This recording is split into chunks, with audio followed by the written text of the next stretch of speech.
Welcome to another Soccer Down Here 1v1. And for this one, it almost could qualify as soccer over there, but it qualifies as soccer down here and there.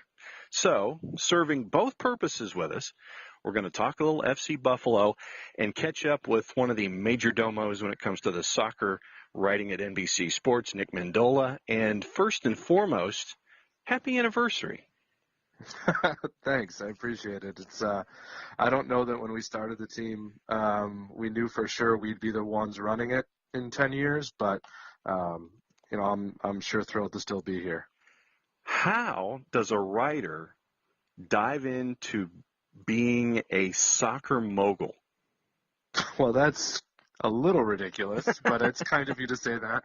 I was a radio guy, much like yourself, and I covered the Bills and the Sabres, and just a good friend of mine who I played high school soccer with got into the PR angle for the NPSL team that existed before us, and when he decided, not the writer, but the previous owner decided he couldn't hack it, didn't want to do it anymore, we had an opportunity to buy in at an extremely low rate, something we wouldn't have been able to do on our own merit. And we kind of said to ourselves in our late 20s, how many chances do you get as someone who doesn't make six figures to own a soccer team? And we just kind of ran with it. And, here we are. A lot of it has been luck. A lot of it has been fortune, and certainly some of it has been skill and hard work.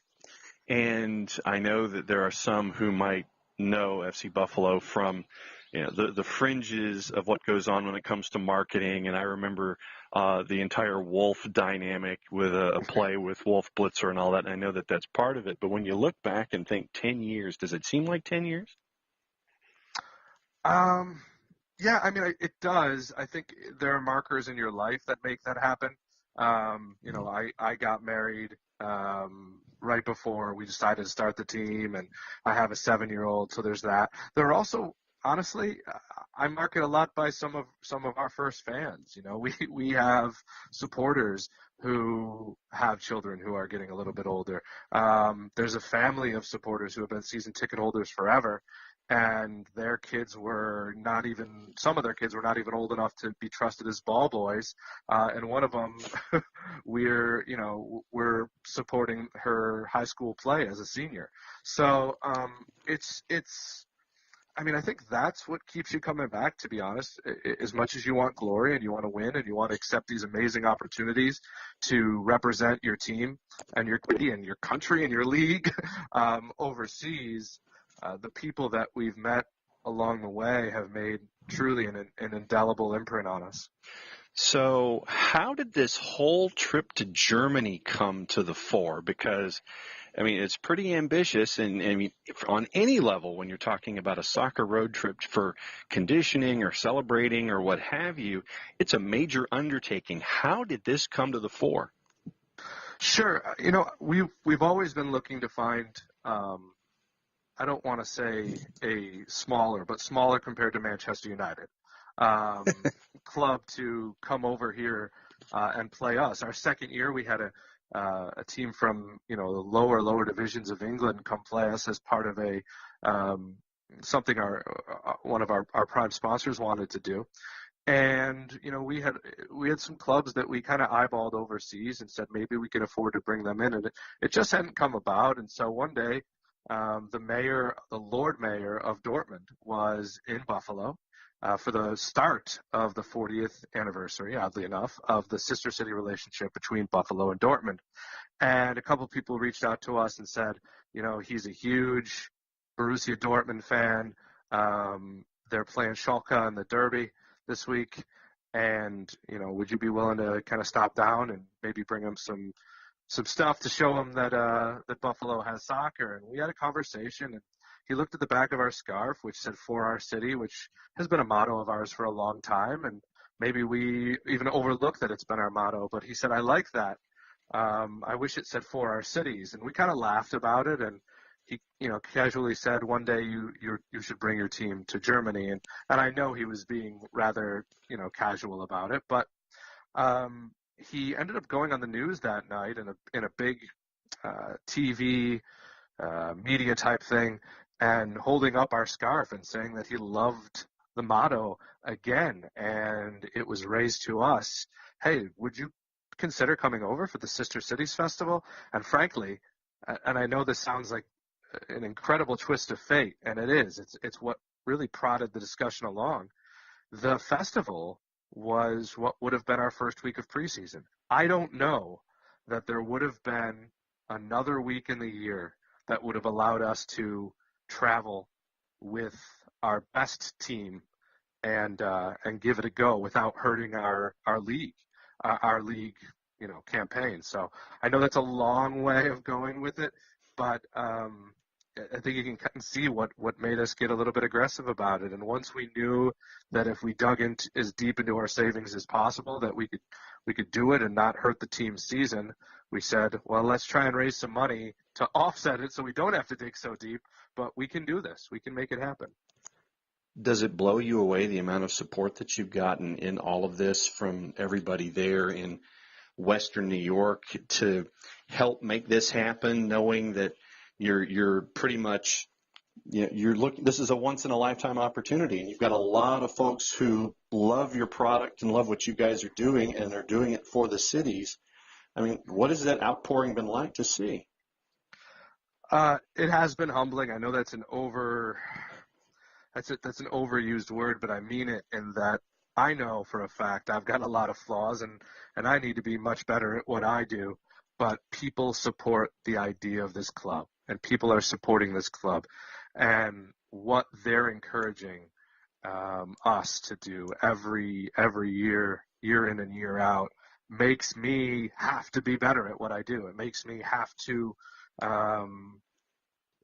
and all of our staff members really, explore the better parts of themselves. So you almost feel charged with it. You feel duty bound to take your passion for the game and funnel it into this crowd of people who support us, and kind of maybe not even funnel it into, but pull it out of it, to take that with us. And I can't help but think, as we go over, we're going to get to spend some time at FC St. Pauli headquarters and some other places that I can't quite answer yet, or can't quite unveil yet, because we haven't confirmed them, and you don't want to say something Right. bombastic.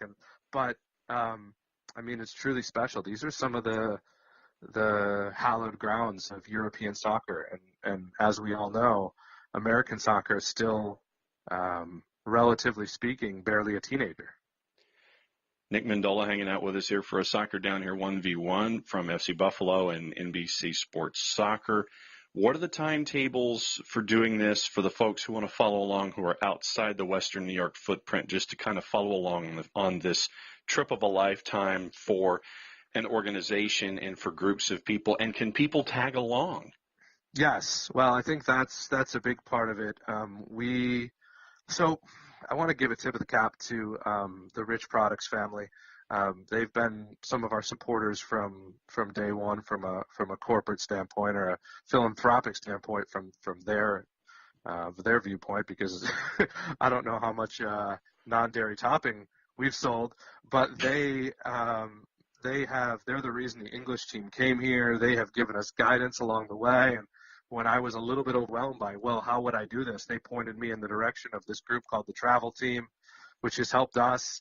There's another group called Match IQ out of Germany, which is how we got linked up with St. Pauli. And if I can, as an aside, I think I have to do this to kind of give a perspective on how the American soccer community works. And this part amazes me every single time. When Match IQ started pitching FC Buffalo, this fourth-tier American team wants to come over for preseason, one of the reasons that St. Pauli's ears perked up, or eyes perked up, whatever you wanted to say, is that FC St. Pauli's Buffalo chapter had been so active in our community with a lot of the causes that we're so driven by, especially the refugee community. And, even more so, those FCSP Buffalo guys are very much part of our lifeblood, of the Situation Room, of our biggest supporters group. So there was that little bit, another angle of fate in there. So going back to the travel team thing, we've been given a really good package. We had some opportunities to maybe amplify the money a little bit and help ourselves out, but instead we're trying to bring as many American and Buffalo soccer fans over as possible. So, tomorrow night we're going to have some figures and present them to our supporters, and we're actually pretty we're pretty confident that we're going to have to bump our initial plan from a single bus to 2 buses, and that we rent over in Germany. And that is, man, I'll tell you what, if I didn't feel responsibility beforehand, I certainly feel it now. So for those, once again, who kind of casually follow along but are outside the footprint, how can they keep an eye on the progress as to what you're getting to and when you're going and all of this kind of stuff with the I's and the T's? How can we follow along? Sure, definitely go to fcbuffalo.org. And the other thing is we're not going to try. Anybody who kind of helps us out, and we have a multi-tiered kind of a fundraising thing to make sure that, maybe if we find everything that we do over there, we'd like to do a little bit better. So if we raise a little bit more money, we're going to be able to, go to a few different places or maybe stay at a little bit different, better of a accommodation. So, we're selling a commemorative scarf, a Wolf Blitzer bobblehead that may be signed. See, now you're getting right in my wheelhouse here. Yeah, man. I mean, we're going all out. And also, my favorite thing we're doing is all of our season ticket holders this year. And if you're from out of town and you want to buy a season ticket, we will donate it to one of our favorite youth organizations. But if you make that sort of contribution, we will put your name on the back of our jersey along with all other season ticket holders. So we're really trying to make this a special community event and bring names overseas with us. All right. So now that you've teased me with a scarf and teased me with a bobblehead, what are the next markers? You mentioned the date. You mentioned the notion of, okay, we might be doing this, we might be doing this. With all of these markers coming up, let me ask you this. Does it seem like it's going to be happening in that first week of training, or does it really tomorrow because of the pacing that seems to be happening in the pacing seems to be quickening here? Yeah, it's for us, honestly, it seems soon. I mean, it's a little overwhelming in that even though we're not the ones, when you break down each individual traveler going and the people who have kind of vowed to throw some money our way and help make it an extra special trip, knowing that there's this gigantic fee that's going to be due, 12 weeks out from going or 4 months out from going, it makes it feel like it's coming up pretty quick. I got to be honest with you. All right. So we know about following along at fcbuffalo.org, but what about the other social media channels following you? Because I know that you're going to be probably writing your what's off and shaving the nails off of your fingers from all of the writing and filing that you're going to be doing. How do they follow on social media? How do they follow you and keep track of stuff? Basically, how from this moment forward? Sure. So twitter.com and facebook.com, both /FCBuffalo. Mine's Nicholas Mendola, Nicholas Mendola, and I want to talk about this team all the time, so shoot me a message. At the DM box is open or at me, whatever. We're also on Instagram, of course, but that's, more pictures telling people to go to fcbuffalo.org.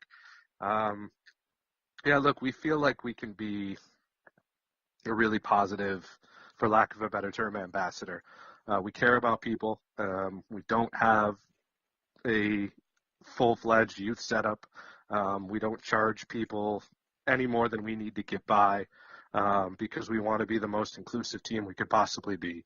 And so if you can support us even a little bit, we promise you we'll support you 100 times over and all the way back to Germany and back, and hopefully recruit a different class of player that helps us win that long-sought NPSL title. Well, thanks for being a part of soccer down here. Thanks for being a part of soccer over there. So you're hitting 2 of our programs with 1 interview, Nick. That's how this is going here. Thanks for being a part of the whole thing. Thanks for sitting down with us for a 1v1. We'll be watching, and we'll definitely be keeping track of what sounds like an adventure of a lifetime. Hey, thank you. And thank you for what you guys do because, I got to be honest, as someone who has who before I worked at NBC just wrote about soccer for fun at, like nickmendola.com, which no longer exists. That's really the lifeblood, because even if you guys, if you have an episode that blows up and thousands of people are listening, or, you just have one where, let's say, just 1,000 people are checking it out. Those are all people who are being nurtured in the game here. And I fully believe that it's still, as I mentioned earlier, we're still just a teenager. And we've got to keep the smaller clubs and the big clubs going here in Western New York in the United States.